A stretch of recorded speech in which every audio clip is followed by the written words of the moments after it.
ఓం శ్రీ విద్యాం జగతాం ధాత్రీం సృష్టిస్థితిలయేశ్వరీం నమామి లలితాం నిత్యాం మహాత్రిపురసుందరీం. ఓం శ్రీమాత్రే నమః. అమృతాత్మ స్వరూపులైన మీ అందరికీ మీ తల్లి అవ్యాజ్యమైనటువంటి మాతృప్రేమను అందిస్తూ శ్రీ లలితాంబిక రహస్యనామ సహస్రాల పఠనం వలన అంతర్గతంగా ఉన్నటువంటి మాలిన్యాలు, బహుకోట్ల జన్మల సంస్కారాలు అన్నీ తొలగిపోయి హృదయం పవిత్రీకరించబడుతుంది. పవిత్రమైనటువంటి హృదయం అమ్మకు నిత్య నివాసమవుతుంది. అప్పుడు మీరు నడిచే ఒక పవిత్రమైనటువంటి లలితాంబికాదేవి యొక్క దివ్య మణిద్వీపమే అవుతారు. సాక్షాత్ లలితా పరమేశ్వరి స్వరూపులు అవుతారు. ఈ పవిత్రమైనటువంటి లలితా సహస్రనామ పఠనం అంతటి హృదయ నిర్మలత్వాన్ని సాధకులకు ప్రసాదిస్తుంది. హృదయం పవిత్రమైనప్పుడు మన మార్గం చాలా విశాలంగా గోచరిస్తుంది. సంకుచిత భావాలు తొలగిపోతాయి. అపవిత్రమైనటువంటి సంకల్పాలనేటువంటి మబ్బులన్నీ దూదిపింజల్లాగా ఎగిరిపోతాయి. జీవితం శుభప్రదమైనటువంటి మంగళకరమైన ఆలోచనలతో, మంగళకరమైనటువంటి కార్యాలతో ముందుకు అనాయాసంగా సాగిపోతూ ఉంటుంది. అలాంటి పవిత్ర జీవితాన్ని ప్రసాదించేది శ్రీ లలితా సహస్రనామాల యొక్క పవిత్ర పఠనం. చారు రూప లలితాంబికా సహస్రనామాలలో ఈ మంత్రరాజ్యము 4 బీజాక్షరములు కలిగినటువంటి మంత్రరాజ్యము. చారు రూప. చారు అనగా శోభస్కరమైనటువంటి, శుభంకరమైనటువంటి, మిక్కిలి అందమైనటువంటిది, చాలా సౌందర్యం కలిగినటువంటిది, మిగుల శోభాయమానమైనటువంటిది. ఇలాగా సౌందర్య స్వరూపాన్ని గురించి చెప్పుకునేటువంటి మంత్రం ఇది. శ్రీ లలితా భవానీ దేవి మిక్కిలి లావణ్యమైనటువంటి రూపం కలిగినటువంటిది, కమనీయమైనటువంటి సౌందర్యం కలిగినటువంటి తల్లి. చల్లని మనస్సుతో పాటు చూడచక్కని రూపం కలిగినటువంటి జన్మకోట్ల కన్న తల్లి శ్రీ లలితా భవానీ దేవిగా ఈ మంత్రంలో వసిన్యాది వాగ్దేవతలు త్రిపుర సుందరీ దేవిని వర్ణించారు. చాలా శోభాయమానమైనటువంటి రూపము. ప్రాతస్మరామి లలితా వదనార విందం బింబాదరం మృదుల మౌక్తిక శోభినాసం ఆకర్ణ దీర్ఘనయనం మణికుండలాఢ్యం మందస్మితం మృగమదోజ్వల పాలదేశం అంటూ అమ్మ యొక్క పవిత్ర వదన కమలాన్ని లలితాంబిక పంచరత్న స్తోత్రంలో వదనార విందాన్ని గురించి వర్ణిస్తారు. ఇది వాగ్భవ కూటానికి సంబంధించిన అంతర్గత రహస్యాలన్నింటిలో తనలో ఉంచుకున్నటువంటి అపూర్వమైనటువంటి శ్లోకం. ఎవరైతే ప్రాతకాలంలో నిద్ర లేచిన వెంటనే పరమ కమనీయమైనటువంటి అత్యంత శోభాయమానమైన చల్లని చూపులు కలిగినటువంటి శ్రీ లలితాంబికాదేవి యొక్క వదన కమలాన్ని తమ హృదయంలో స్థాపించుకొని స్మరిస్తారో వారి జీవితంలో ఉన్నటువంటి కోటాను కోట్ల కష్టాలు అలాగే మబ్బుల్లాగా ఎగిరిపోతాయి. వారి సమస్యలన్నీ పటాపంచలైపోతాయి. అందుకే ఇక్కడ చారు రూప అన్నటువంటి దానిలో మిక్కిలి లావణ్యమైనటువంటి తల్లి, అందమైనటువంటి వదన కమలం కలిగినటువంటి తల్లి. కోటి కోటి కోటి మంది రతివులు కూడా ఈ తల్లి యొక్క కొనగోటికి సమానం కారు. అంత శోభాయమానమైనటువంటి చారు రూపం, సుందర రూపం కలిగినటువంటిది. ఆ సుందర రూపానికి తోడు మందస్మితమైనటువంటి వదనారవిందం కలిగినటువంటిది. చాలా సుందరంగా ఉన్నటువంటి స్వరూపాలు మనం చాలా చూస్తుంటాం మన లోకంలో కూడా. కానీ కోపంగా ఉన్నప్పుడు, ఉగ్రంగా ఉన్నప్పుడు, ఇలాగా చిరపురలాడుతున్నప్పుడు ఆ రూపం శోభాయమానంగా ఉండదు. ఇక్కడ లలితాంబిక రూపాన్ని చారు రూపము అంటున్నారు. ఇక్కడ ఆ చారు రూపం చాలా సౌందర్యంగా ఉన్నది. మహాలావణ్య సేవదిహి తల్లి. అలాంటి సుందరమైనటువంటి మహాలావణ్య స్వరూపమైనటువంటి తల్లి మిక్కిలి శోభాయమానమైనటువంటి నగుమోముతో విరాజిల్లుతూ ఉన్నది. అలాంటి తల్లి యొక్క వదన కమలానికి నమస్కారం. ఆ పవిత్రమైనటువంటి వదన కమలం నిరంతరం మన హృదయంలో శోభించునుగాక. మన హృదయంలో ఉన్నటువంటి కోటాను కోట్ల అమంగళకరములైనటువంటి భావాలన్నిటినీ తొలగించునుగాక. అందుకే ప్రాతకాలంలో ప్రాతస్మరామి లలిత వదనారవిందం. ప్రాతకాలంలో నేను అమ్మ యొక్క పవిత్ర వదన కమలాన్ని స్మరిస్తాను. ఆ నగుమాముతో ఉన్నటువంటి వదన కమలాన్ని స్మరించినంతనే నా హృదయంలో ఉన్నటువంటి గాఢాంధకారమైన భావాలన్నీ తొలగిపోయి శాంతియుతమైనటువంటి పున్నమి వెలుగుల వంటి పవిత్రాతి పవిత్రమైనటువంటి మంచి ఆలోచనలు కలుగునుగాక అన్నటువంటి భావాన్ని కూడా ఈ మంత్రరాజ్యం మనకు ప్రసాదిస్తూ ఉన్నది. కోరికలు, కలహాలు, ఎన్ని కోరికలు అనుభవించినా ఆ కోరికలు పెరుగుతూనే ఉంటాయి. అదేవిధంగా కలహ స్వభావం ఉన్నప్పుడు ఆ కలహ స్వభావాన్ని కూడా మనం ఇంకా కలహాలు పెంచుకునే కొలది అది పెరుగుతూనే ఉంటుంది. ఈ కోరికలు, కలహాలు పెంచుకునే కొలది, అనుభవించే కొలది అవి పెరుగుతూనే ఉంటాయి, కానీ అవి ఆగిపోవు. అయితే వీటిని ఆపివేయాలి పూర్తిగా, సమూలనంగా ఈ కోరికలను, ఈ యొక్క ప్రమాదభరితమైనటువంటి కలహ స్వభావాన్ని, వీటిని సమూలనంగా మన హృదయంలోంచి తొలగించాలి అంటే లలితాంబికాదేవి యొక్క వదన కమలం మన హృదయంలో స్థాపించుకోవాలి. అప్పుడే ఈ కలహ స్వభావం, ఈ ప్రాపంచికమైనటువంటి కోరికలు, ఈ రకరకాల వ్యామోహాలు ఇవన్నీ కూడా ఆ పవిత్ర వదన కమలం ఎప్పుడైతే మన హృదయంలో వెల్లివిరుస్తుందో, ప్రాతకాలంలో సూర్యోదయం కాగానే చీకట్లు తొలగిపోయినట్లుగా మన హృదయంలో అమ్మ యొక్క ముఖపద్మం ఎప్పుడైతే ప్రకాశిస్తుందో, ఆ చారు స్వరూపం యొక్క కాంతులు సకల భ్రమలను, భ్రాంతులను, అజ్ఞానాలను, అన్ని కల్మషాలను తొలగించి వేస్తుంది. అందుకే అమ్మవారిని చారు రూప అంటూ ఇక్కడ వసిన్యాది వాగ్దేవతలు జగన్మాత యొక్క పవిత్రమైనటువంటి వదన కమలాన్ని కీర్తిస్తూ ఉన్నారు. చారుహాస అన్నటువంటిది 4 బీజమంత్రములు కలిగినటువంటి మంత్రరాజ్యము. ఇక్కడ మరలా చారు అనగా సుందరమైన రూపము అని అర్థం. హాసము అంటే నవ్వు అని అర్థం.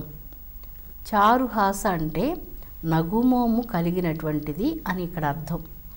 ఈ మంత్రానికి అర్థం మనం గ్రంథాల ద్వారా తెలుసుకునేటువంటిది కాదు, వాళ్ళు వీళ్ళు చెప్పగా విని తెలుసుకునేటువంటిది కూడా కాదు.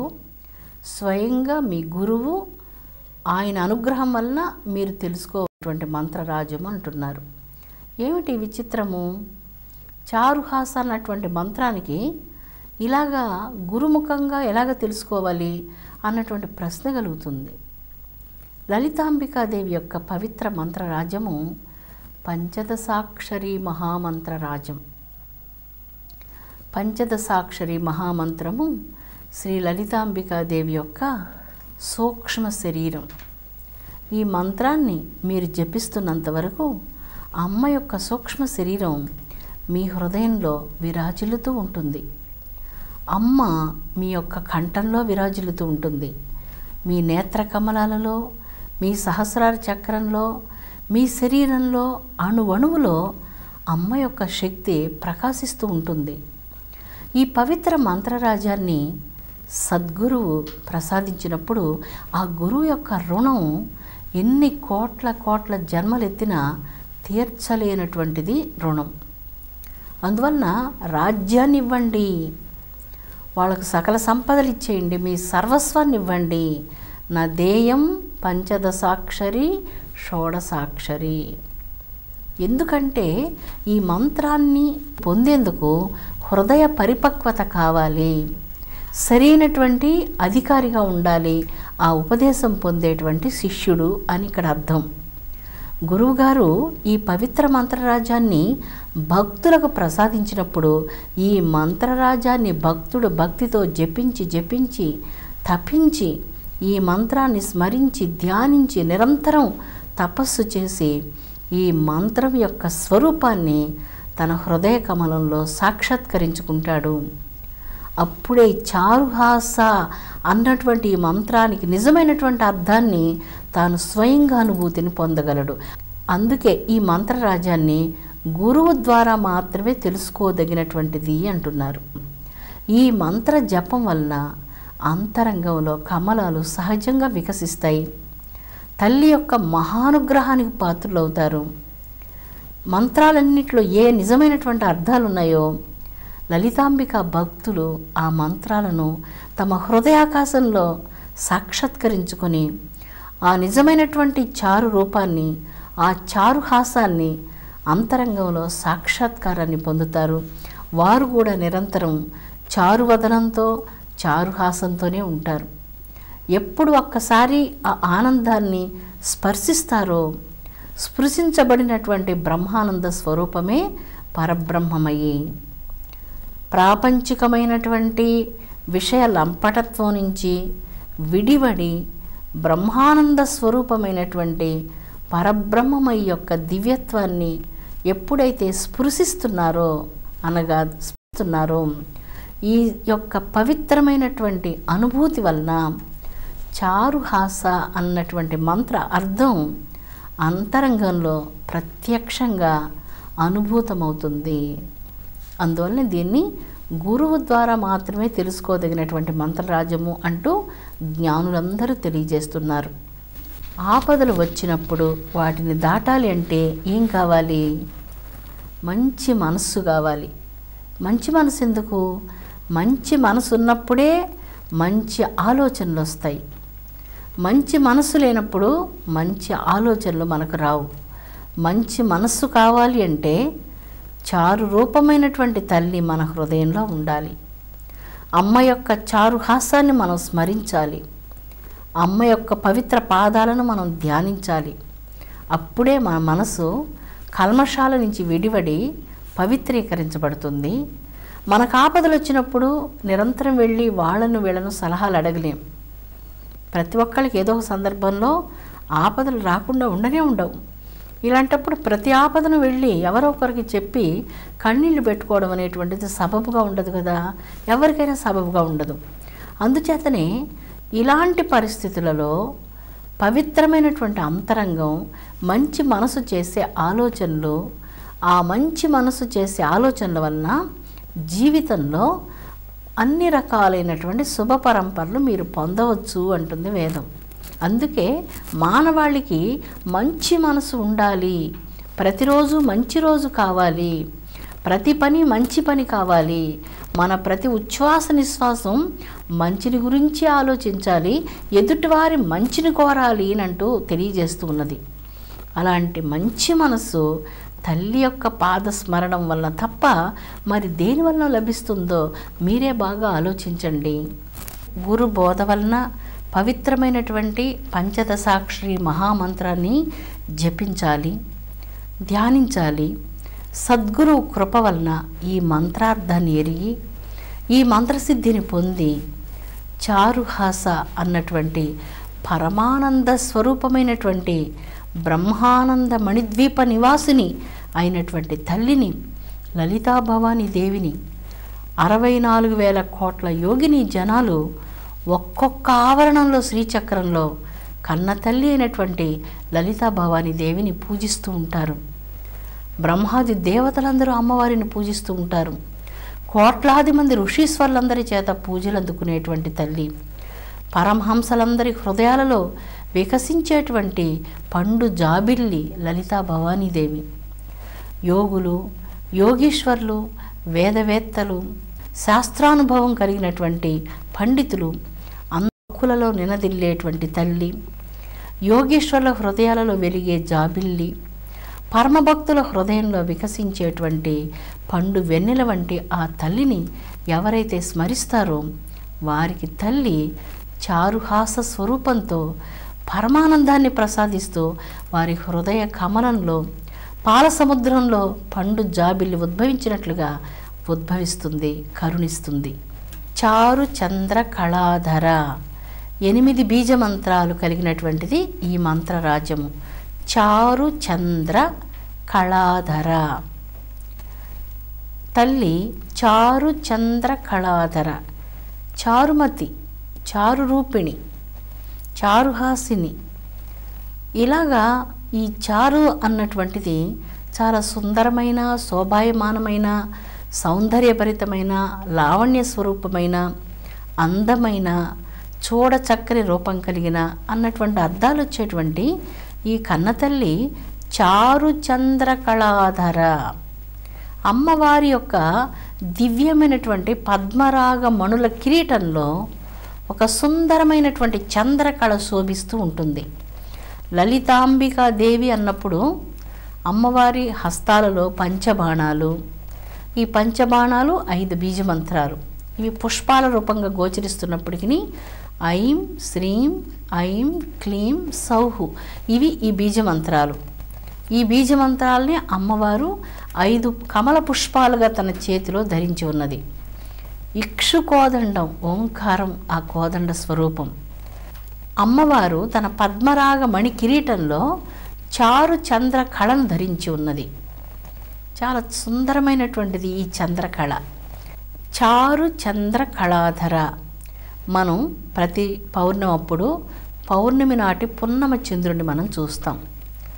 తర్వాత రోజు నుండి క్రమంగా కళలు తగ్గుతూ అమావాస్య నాటికి గాఢాంధకారం వ్యాపిస్తుంది. అంటే మనం ఆకాశంలో చూసేటువంటి చంద్రునిలో వృద్ధి క్షయాలు ఉన్నాయి. వృద్ధి ఉన్నది, క్షయం కూడా ఉన్నది. క్షయం తర్వాత మరలా వృద్ధి ఉన్నది, మరలా క్షయం ఉన్నది. ఇలా 15 రోజులు వృద్ధి, 15 రోజులు క్షయం. వృద్ధి క్షయాలతో ఉన్నటువంటి చంద్రుని మనం చూస్తూ ఉన్నాం. ఎన్నటికీ వృద్ధి కానీ క్షయము కానీ లేనటువంటి ఒక చంద్ర కళను శ్రీ లలితా భవానీ దేవి, ఆ మహాత్రిపుర సుందరి తన పద్మరాగ మణి కిరీటంలో ధరించి ఉన్నది. ఈ యొక్క కళ, చంద్రకళ సాధాక్య అంటున్నారు. అమృత కళా స్వరూపం. ఎన్నటికీ వృద్ధి పొందదు, ఎన్నటికీ క్షయించదు. ఎప్పటికీ అలాగే ఉంటూ అమృత కళలను విరజిమ్ముతూ ఉంటుంది. అందువలన ఈ చంద్రకళ నుంచి కాంతి కిరణాలు భక్తుల మీద ప్రసరిస్తూ ఉంటాయి. అమ్మను మీ హృదయంలో మీరు ఎప్పుడు తలుచుకొని ప్రార్థిస్తూ ఉంటారో, ఆ పద్మరాగ మణి కిరీటంతో విరాజిల్లేటువంటి తల్లి యొక్క కిరీటంలో ఉన్నటువంటి ఈ సాధాక్య చంద్రకళ నుంచి జ్ఞానస్వరూపమైనటువంటి అమృత చంద్రికలు భక్తుని హృదయం మీద ప్రసరిస్తూ హృదయాన్ని క్షాళనం చేస్తూ ఉంటాయి. శుభములన్నిటికీ ఆధారభూతురాలు శ్రీ లలితా త్రిపుర సుందరీదేవి.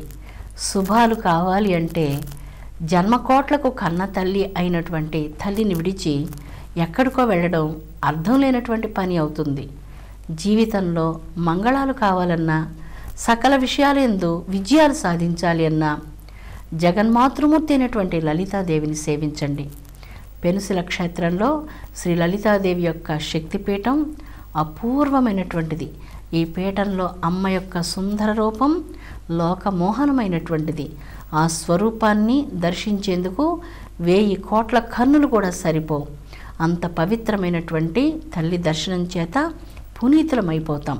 మీ అందరికీ జగన్మాత తన అవ్యాజ్యమైనటువంటి అనురాగాన్ని ప్రసాదించి విశ్వంలో అందరినీ సంరక్షించునుగాక. ఓం శాంతి శాంతి శాంతి.